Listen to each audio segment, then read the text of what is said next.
आली की घराघरात बनणारा गोड पदार्थ म्हणजे शिरखुर्मा। आज मी तुम्हाला अगदी सोप्या पद्धतीने पारंपरिक परफेक्ट असा शाही शिरखुर्मा बनवून दाखवणार आहे। व्हिडिओ शेवटपर्यंत नक्की बघा। अजूनपर्यंत चॅनल सबस्क्राईब केलं नसेल तर नक्की करून घ्या, म्हणजे तुम्हाला आपल्या पारंपरिक नवनवीन अशा रेसिपीज पाहायला मिळतील। आणि हा व्हिडिओ जास्तीत जास्त शेअर देखील करा, म्हणजे तुमचे नातेवाईक मित्र परिवार यांना सुद्धा हा व्हिडिओ पाहता येईल। नमस्कार, दीपालीज मेजवानी या मराठी यूट्यूब चॅनलवर तुमचे खूप खूप खूप मनापासून स्वागत। आज आपण ईद स्पेशल रेसिपी बघतोय। तर इथे आपल्याकडे किशमिश आहे, बदाम आहे, पिस्ता आहे, काजू आहेत, चारोळी आहे, खारीक आहे। ही जी आहे ना खारीक, ओली खारीक घेतलेली आहे मी भिजवून। खारीक, वेलची पावडर आहे, खोबरा किस आहे, शेवया घेतलेल्या आहेत, साखर, तूप आणि इथे दूध आहे।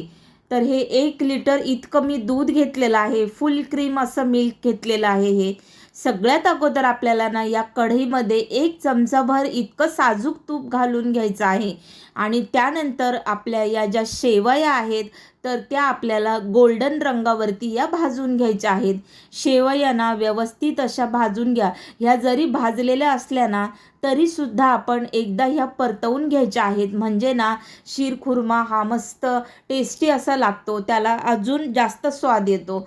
त्यामुळे आपल्याला नेहमी या शेवया आहेत ना तर या परतूनच घ्यायच्या आहेत। अजून आपल्याला यामध्ये तूप घालायचं आहे आणि शिरखुर्मा करतोय म्हटल्यावर तूप असं भरभरून घातलं पाहिजे, कारण आपण असा शाही शिरखुर्मा बनवतोय। तर त्यामुळे इथे मस्त 3 चमचे भरून इतकं मी यामध्ये तूप घातलेलं आहे। आता यातले हे जिन्नस आहेत ना कट केलेले, हे सर्व आपल्याला यामध्ये घालून घ्यायचं आहे। आणि हा जो पिस्ता आहे ना तर यातला आपल्याला अर्धा पिस्ता बाजूला काढून ठेवायचा आहे, म्हणजे आपल्याला तो वरती सजावटीसाठी होईल।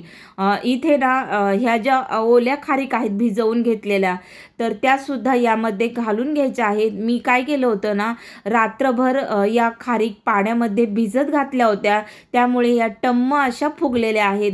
आणि हा खोबरा खीस आहे ना तर हा मिक्सरवरती मी फिरवून घेतलेला आहे, म्हणजे कसं आपला शिरखुर्मा दाटसर असा होतो। आणि इथे 1 लिटर फुल क्रीम असं हे मिल्क आहे, तर हे सुद्धा आपल्याला यामध्ये ओतून घ्यायचं आहे। आणि दूधसुद्धा मी अगोदरच गरम केलेलं आहे बरं का। आता हे दूध आहे ना तर याला उकळी आणून घ्यायची आहे आणि अगोदर आपल्याला या शेवया सुद्धा यामध्ये घालून घ्यायच्या आहेत। साखर आपण नंतर घालणार आहोत, कारण ह्या शेवया आहेत ना तर या आपल्याला अशाच शिजायला द्यायच्या आहेत। गॅस आपण स्लो करून घ्यायचा आहे। आपली जी शिरखुर्मा आहे तो सुद्धा आता उकळलेला आहे, तर ही साखर आहे ना तर ही आपल्याला घालून घ्यायची आहे। आता तुमच्या अंदाजाप्रमाणे जर तुमच्या घरामध्ये गोड आवडत असेल तर अजून साखरेचं प्रमाण तुम्ही वाढवू शकता, पण मी यामध्ये एवढीच साखर घातलेली आहे, साधारण पाऊण वाटी इतकी साखर मी यामध्ये घातलेली आहे। आणि तुम्ही बघू शकता किती दाटसर असा आपला हा शिरखुर्मा बनवून झालेला आहे। यामध्ये आता वेलची पावडर घालायची आहे। सगळ्यात शेवटी आपल्याला यामध्ये वेलचीची पावडर घालायची आहे, म्हणजे कसं सुवास त्याला कायम राहतो, त्यामुळे शेवटीच आपण ही घालून घ्यायची आहे। शिरखुर्मा आपला गरमागरम असा बनवून तयार झालेला आहे।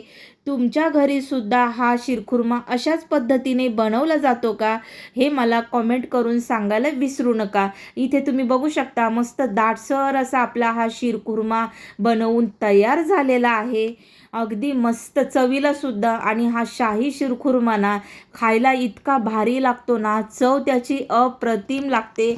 आणि हा गरमागरम असा सर्व केला जातो। काही ठिकाणी हा शिरखुर्मा ना त्याच्यामध्ये सुकं खोबरं आहे ना ते स्किप केलं जातं, आणि पारंपरिक ऑथेंटिक जो असतो ना तर त्यामध्ये खोबऱ्याचा किस हा आवर्जून घातला जातो। तर असा पारंपरिक हा शिरखुर्मा आपला बनवून तयार झालेला आहे। तुम्ही सुद्धा या ईदसाठी नक्की घरी ट्राय करा। आवडल्यास मला कमेंट करून सांगायला विसरू नका। व्हिडिओ आवडला असेल तर लाईक करा, चॅनल सबस्क्राईब करा।